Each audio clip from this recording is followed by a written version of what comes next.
हाय दोस्तों, पटेल जी के क्लासेज में आपका स्वागत है।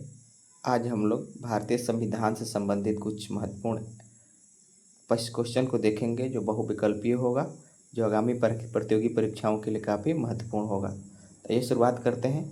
पहला क्वेश्चन है कि भारत का संविधान को लिखने में कितना समय लगा था। भारत के संविधान को लिखने में कितना समय लगा था? 2 वर्ष 11 महीना 18 दिन। इतना समय क्यों लग गया? पहले नंबर की भारत का जो संविधान है वो विश्व का सबसे बड़ा संविधान है। दूसरे नंबर बात लिखित संविधान है।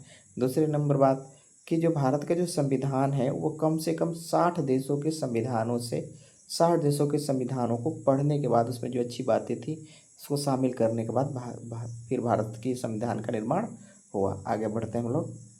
अगला क्वेश्चन है कि भारतीय संविधान के निर्माण में कुल कितना खर्च लगा था? तो लगभग 64 लाख रुपया भारतीय संविधान के निर्माण में कुल खर्च लगा था। अगला क्वेश्चन है कि भारतीय संविधान को कब अंकित किया गया था? तो याद रखिए 26 नवंबर 1949 को भारतीय संविधान को अंकित किया गया। याद रखिएगा हुआ क्या था कि 1930 में 26 जनवरी 1930 में भारत में पहली बार 26 जनवरी 1930 में भारत में पहली बार स्वाधीनता दिवस मनाया गया था। और उसी 26 तारीख को याद करने के लिए जो है 26 जनवरी 1950 को संविधान लागू हुआ था, पूर्ण रूप से लागू हुआ था। लेकिन संविधान अंकित हुआ था 26 नवंबर 1949 को। और आप जानते ही हैं कि 26 जनवरी 1950 को देश क्या हुआ था? देश स्वतंत्र हुआ था। अगला है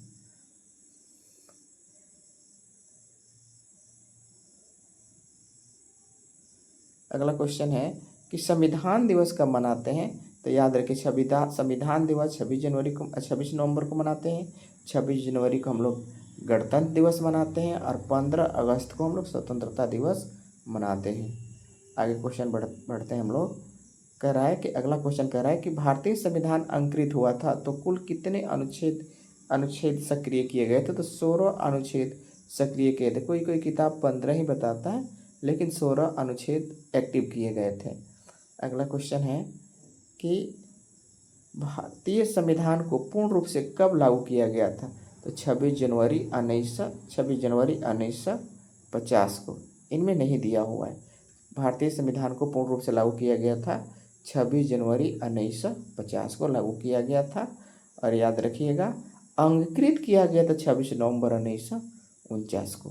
ठीक है ना। 15 अगस्त 1950 को देश आज़ाद हुआ था। आगे बढ़ते हैं हम लोग। अगला क्वेश्चन है कि भारत कब गणतंत्र हुआ था? तो जिस दिन संविधान पूर्ण रूप से लागू हुआ था उसी दिन भारत क्या हो गया था? गणतंत्र हो गया था। 26 नवंबर 1949 को जो है संविधान अंकित हुआ था। और आप जानते हो कि 2 अक्टूबर 1869 को गांधी जी का जयंती है। 26 जनवरी को गणतंत्र दिवस है, 26 नवंबर को संविधान दिवस है और 2 अक्टूबर को विश्व अहिंसा दिवस है और गांधी जयंती भी है। आगे बढ़ते हैं हम लोग। अगला क्वेश्चन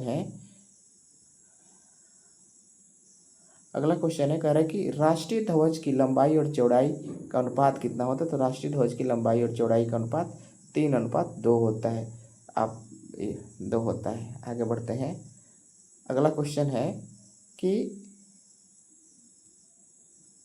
राष्ट्रीय ध्वज को संवैधानिक दर्जा प्राप्त हुआ था। तो याद रखिएगा राष्ट्रीय ध्वज को जो संवैधानिक दर्जा प्राप्त हुआ था 22 जुलाई 1947 को जो है संवैधानिक दर्जा इसको प्राप्त हुआ था। अगला क्वेश्चन है कि भारत का राष्ट्रीय चिन्ह क्या है? तो भारत का राष्ट्रीय चिन्ह है अशोक स्तंभ। यह याद रखिएगा, यह सारनाथ में स्थित है। अशोक स्तंभ सारनाथ में स्थित है और जो है भारत का राष्ट्रीय चिन्ह है। ठीक है ना। अगला है कोणार्क मंदिर। तो ये कोणार्क मंदिर उड़ीसा में है जो सूर्य के लिए है। विश्व का सबसे बड़ा मंदिर जो है कंबोडिया में है। आगे बढ़ते हैं हम लोग।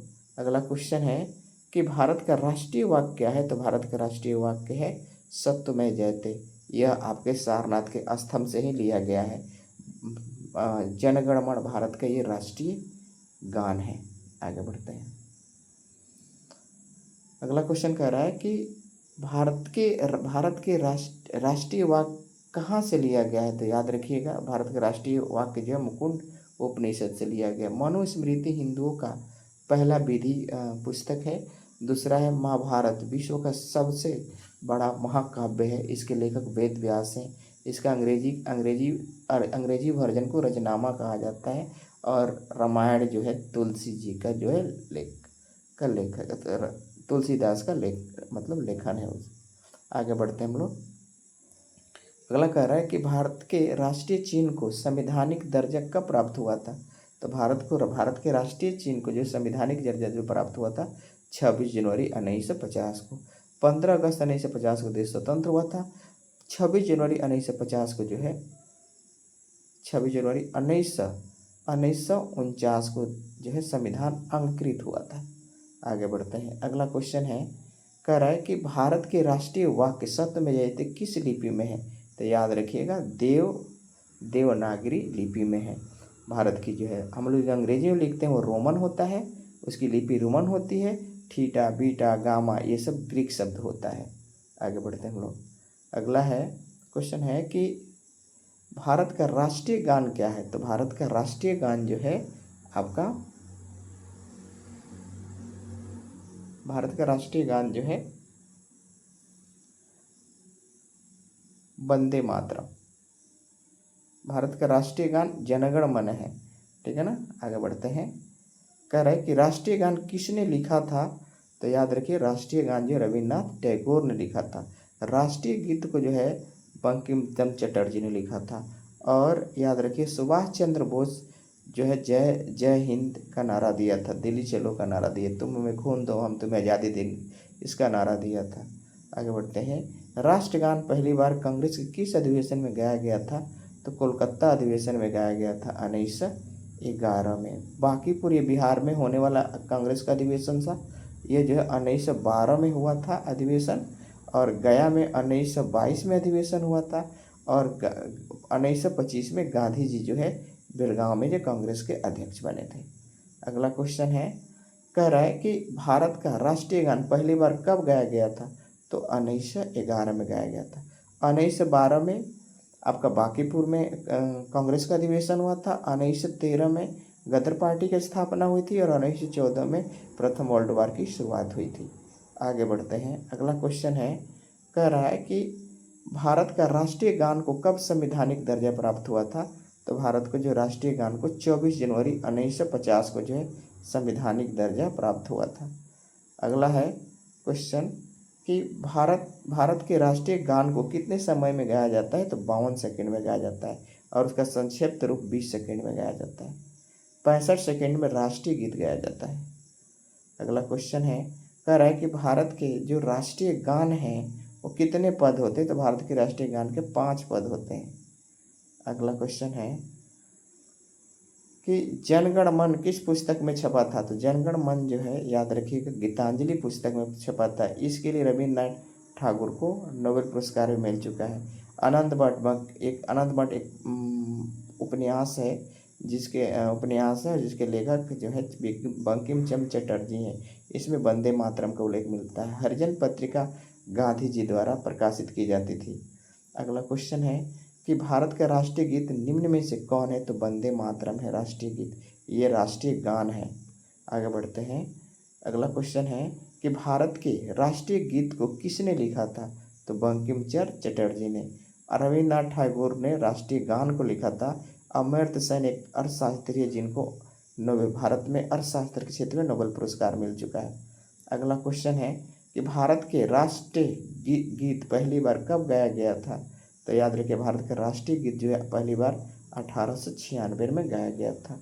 अगला है कि भारत का राष्ट्रीय गीत को कांग्रेस के किस अधिवेशन में गाया गया था? तो कोलकाता अधिवेशन में गाया गया था। कानपुर अधिवेशन में जो है सरोजिनी नायडू कानपुर अधिवेशन में पहली बार जो है आपको जो है महिला अध्यक्ष बनी थी। बेलगांव में 1925 में गांधी जी जो है इसके अध्यक्ष बने थे। अगला क्वेश्चन है कि राष्ट्रीय गीत को किस पुस्तक से लिखा गया है?